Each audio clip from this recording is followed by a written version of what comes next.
Magandang tanghali mga boss. Mag-i-install tayo ng metal paring sa isang kwarto. Kikisame. Lalagyan muna natin yan ng yung mga brush mga boss. Bawat yung mga brush na yun. Bawat tapat-tapat. Para matibay. Kasi pag di natin nilagyan yan, lulundo yan mga boss. Hindi matibay. Kailangan matibay ang gawa natin.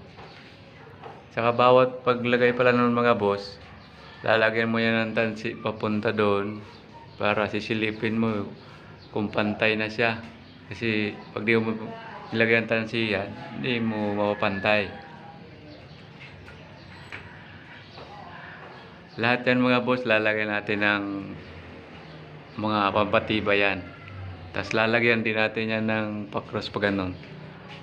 Pagkatapos ng mga brace na yan.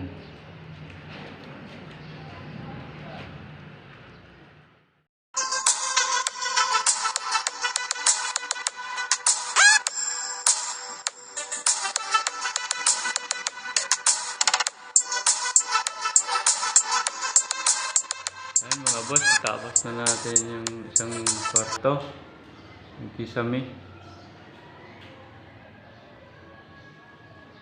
Pati yung CR mga boss, yung kisame ng CR mga boss. Okay. Kisame ng CR, bali 2 araw lang tayo mga boss.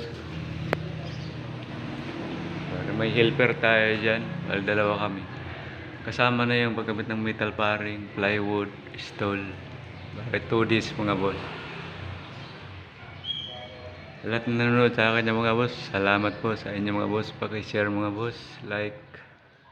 Thank you po.